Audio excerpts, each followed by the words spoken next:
नमस्कार बालमित्र मैत्रिणींनो, मी मंगला मलगावकर. तुम्ही माझ्या गोष्टींची वाट बघताना तुम्ही सबस्क्राईब करता, लाईक करता. माझं मंगला आजीच्या धमाल गोष्टी नावाचं यूट्यूब चॅनल आहे बरं का. तर मी तुम्हाला रोज त्याच्यावर नवीन नवीन गोष्ट सांगत असते. आज जी मी गोष्ट सांगणार आहे त्या गोष्टीचं नाव आहे अपराधी. काय नाव आहे? अपराधी. बरं का. तर एकीने डॉक्टर असते बरं का. डॉक्टर असतात ते मुंबईला असतात आणि ते हाडांचे स्पेशालिस्ट असतात, ऑर्थोपेडिकचे असतात ते. तर त्यांना एकदा पुण्याला जायचं काम पडतं. आणखीन त्यांचं तिथे व्याख्यान असतं कॉलेजमध्ये एका. तर खूप महत्त्वाचं काम असतं त्यांचं. ते आपली कार आणि ड्रायव्हर घेतात. आता ड्रायव्हरला त्याने आदल्या दिवशीच सांगितलेलं असतं की आपल्याला वेळेवर पोहोचायचं आहे बरं का. तू गाडी सगळी चेक कर, चाकांमध्ये हवा आहे का नाही बघ, चाकं नीट आहेत का नाही बघ, हवा वगैरे भरून घे, डिझेल भर, अशा सगळ्या सूचना त्यांनी दिलेल्या असतात. आणि ती गाडी पण ड्रायव्हरने नीट केलेली असते आणि ते बरोबर वेळेला निघतात घरून, लेक्चरच्या वेळेच्या आत पोहोचवा अशा हिशोबाने. आणि चांगला 2-2.5 तासाचा त्यांचा प्रवास होतो, चांगला अगदी. आणि एकाएकी काय होतं की गाडी बंद पडते बरं का. आता काय करायचं, गाडी पण बंद पडल्याने, गाडी बंद पडल्यावर डॉक्टरांना खूप अस्वस्थ होतं आणि त्यांची खूप चिडचिड व्हायला लागती. ते त्या ड्रायव्हरला म्हणतात, अरे तरी मी तुला काल सांगितलं होतं ना गाडी नीट करून घे म्हणून. तो ड्रायव्हर म्हणतो, सर मी खरंच सगळं केलं होतं, पण आता यंत्र आहे, त्याच्यात कोणत्याही वेळेस बिघाड होतो, त्याला मी काय करणार. तुम्ही काही काळजी करू नका, मी काय झाले ते पाहतो आणि मी पाहतो ते आणि नीट करतो. तोपर्यंत इथं एक छोटंसं घर दिसतं आहे आणि त्याच्या बाहेर एक खाटलं टाकलेलं दिसतं आहे, त्याच्यावर तुम्ही बसा म्हणे, म्हणजे तुम्हाला आरामशीर बसता पण येईल. आता काही इलाजच नसतो ना. डॉक्टर त्या खाटल्यावर बसायच्या ऐवजी त्या घराचं दार लोटलेलं असतं बरं का, ते उघडतात. थोडंसं बघतात तर आत एक म्हातारी असते आणि त्या म्हातारीला ते विचारतात, आजीबाई मी इथं बसू का थोडं बाहेर तुमच्या खाटल्यावर, माझी गाडी बंद पडली, ती दुरुस्त होस तर. खेड्यातली म्हातारी असती, खेडगाव असतं, ती गरीब असती, पण गरीब लोकांना अगत्य खूप असतं बरं का.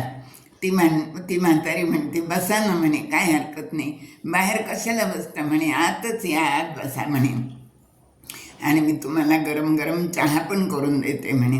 मग आतमध्ये ती म्हातारी बोलवती डॉक्टरांना आणि छान काळं घोंगडं टाकते आणि डॉक्टर त्याच्यावर बसतात. मग इकडं चूल पेटलेली असते म्हातारीची आणि चुलीवर वांग्याची भाजी तिने टाकलेली असते. त्या भाजीचा इतका वास दरवळत असतो. ती भाजी झाली की म्हातारी काय करते, गरम गरम एक भाकरी करते आणि डॉक्टरांना म्हणते, तुम्ही ओळख नाही पाळख नाही, कुण्या गावचे कुण्या ठिकाणचे मला काही माहीत नाही आहे, पण आता आमच्या गरिबांच्या घरी आला तर आता एवढी भाजी आणि भाकर खा, नंतर मी तुम्हाला चहा करून देते. मग ती डॉक्टरांना ती भाजी भाकरी देते, वांग्याची भाजी आणि गरम गरम भाकरी. ती भाजी इतकी चविष्ट असते की डॉक्टर अगदी ती खाऊन तृप्त होतात. ते खाणं झाल्यानंतर म्हातारी त्यांना चांगला चहा करून देते बरं का. डॉक्टर चहा पण घेतात. पण हे सगळं होस्तोवर ते त्या खोलीमध्ये सगळीकडे लक्ष देतात डॉक्टर. तर तिथं एक 10-12 वर्षाचा मुलगा पडलेला असतो आणि त्याला काही करता येत नसतं, असं त्यांना मुलगा दिसतो, लोळापांगळा झालेला असा. तर त्यांना खूपच आश्चर्य वाटतं त्या मुलाला पाहून. मग तोपर्यंत ड्रायव्हर येतो गाडी नीट झाली म्हणून सांगायला. मग डॉक्टर त्या म्हातारीला म्हणतात, आजी तुमच्या मुलाला काय झालं आहे नातवाला.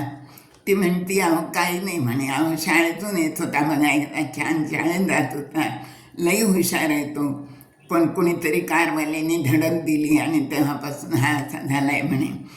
तर डॉक्टर म्हणतात, मी नेऊ का त्याला माझ्याबरोबर, मी डॉक्टरच आहे आणि मी त्याच्यावर इलाज करतो. तर म्हातारी म्हणते, अहो पण माझ्याजवळ पैसे नाही आहेत इलाज करायला. डॉक्टर म्हणतात, मी काही पैशाचं बोललो आहे का तुम्हाला, मी फक्त त्याला घेऊन जातो आणि त्याच्यावर इलाज करतो, पण एक गोष्ट मात्र आहे म्हणे की त्याला जास्त दिवस माझ्याकडं तुम्हाला ठेवावं लागेल. म्हातारी पटकन तयार होती. तिला आपला नातू चांगला व्हावा, चालता बोलता ॲक्टिव्ह असंच वाटत असतं ना. ती तयार होती, काही हरकत नाही म्हणते. मग डॉक्टर आणखीन तो ड्रायव्हर म्हणून त्याला गाडीत नेऊन बसून झोपवतात आणि पुढच्या प्रवासाला निघतात. त्यांचं पुण्याला लेक्चर होतं आणि ते परत मुंबईला जातात. मग ते त्या मुलाला ऑर्थोपेडिक असल्याने त्याचं सगळे तपासण्या वगैरे करतात आणि त्याच्या स्पायनल कॉर्डला धक्का लागलेला असतो.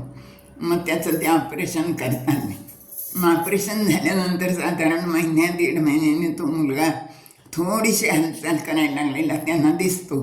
आता डॉक्टर तर स्वतः डॉक्टर असतात, कशाची कमी नसती. त्याला औषध पाणी त्याची सगळी काळजी डॉक्टर घेतच असतात. आणि हळूहळू करत तो मुलगा चांगला खडखडीत बरा होतो. त्याला चालता येतं, हिंडता येतं, फिरता येतं, सगळी कामं पण करायला शिकतो तो. मग आता तो डॉक्टरांच्या कामात मदत करतो. वॉर्ड बॉय म्हणून मदत करतो, कंपाऊंडर म्हणून मदत करतो. पडेल ते काम तो करायला शिकून घेतो. ह्या गोष्टीला साधारण 7-8 महिने होतात आणि तो मुलगा आतमधनं विचारत असतो की सर कधी जायचं घरी, मला आजीला भेटायचं आहे. तर ते म्हणतात हो अरे माझ्या कामाची खूप घाई आहे, जाऊ आपण थोडे दिवसांनी, असं म्हणत म्हणत जवळजवळ 1 वर्ष होतं. आणि 1 वर्षानंतर पुन्हा तो मुलगा विचारतो की आजीला भेटायला कधी जायचं. मग डॉक्टर म्हणतात आता आपण उद्या जाऊ बरं का. आणि त्याप्रमाणे ते दुसऱ्या दिवशी त्या मुलाला घेऊन जातात. त्या गावात जातात. तर बाहेर खाटलं तसंच चालतं. त्या घराचं दार लोटलेलं असतं. मुलगा आणि डॉक्टर उतरतात आणि घरात जातात. घरात गेल्यानंतर तो मुलगा सगळीकडं पाहतो. तो म्हणतो, डॉक्टरांना म्हणतो आजी धुणं वगैरे धुवायला गेली असेल, आजीची सवयच आहे म्हणे असं दार लोटून जायची म्हणे, येईलच ती असणार. पण डॉक्टरांच्या मनात कुठंतरी चुकती बरं का. कारण तिथं चूल पेटलेली नसती आणि सगळं शांत असतं. त्यांना थोडीशी शंका येते. तितक्यात काय होतं, गावातला एक माणूस तिथून जात असतो आणि ही घरातली हालचाल पाहिली की तो आतमध्ये येतो, आणखीन त्या मुलाशी बोलतो. तर तो माणूस सांगतो की अरे 8च दिवस झाले म्हणे तुझी आजी गेली. त्याला ते ऐकलं की तो मुलगा रडायला लागतो आणि डॉक्टरांना तर खूपच मोठा धक्का बसतो, शॉक बसतो अगदी. आता काहीच इलाज नसतो ना. मग डॉक्टर त्या मुलाला घेऊन परत आपल्याबरोबर घेऊन जातात आणि त्या मुलाजवळ एक छोटासा आजीचा फोटो असतो, तो घेतात, तो इनलार्ज करून घेतात आणि आपल्या घरातही लावतात आणि दवाखान्यातही लावतात. आणि रोज त्या आजीला नमस्कार करून ते आपल्या कामाला सुरुवात करतात. त्याचं कारण असं असतं की त्याला जो ॲक्सिडेंट झालेला असतो तो डॉक्टरांच्याच डॉक्टरांच्यामुळंच झालेला असतो. आणि त्यावेळेला डॉक्टर तिथं न थांबता त्यांना घाई असते म्हणून सुसाईड वेगाने पुढं गेलेले असतात. त्यांच्याचमुळं त्या मुलाला हा ॲक्सिडेंट झालेला असतो. आणि ती त्यांच्या मनामध्ये जी भावना असते अपराधीपणाची, ती त्यांना कुरतडत असते सारखी. आता योगायोगाने त्यांचं जाणं काय, गाडी बंद पडणं काय, त्या घरापाशी थांबणं काय, म्हातारीच्या घरात जाणं काय, ह्या सगळ्या योगायोगानेच गोष्टी घडतात याचा विचार लावल्यावर डॉक्टरांच्या सगळं लक्षात येतं. आणि मग ते मनोमन ठरवतात की याला बरं करायचं आणि आजीची माफी मागायची. पण आजीची माफी मागायचं राहूनच जातं, कारण थोडा उशीर झालेला असतो.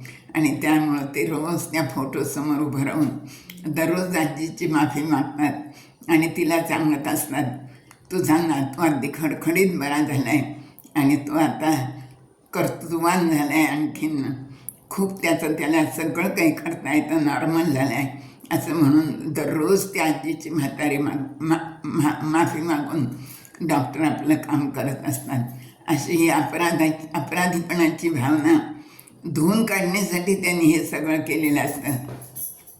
पण योगायोग असा असतो की डॉक्टरांना मात्र तिची माफी समक्ष मागता येत नाही.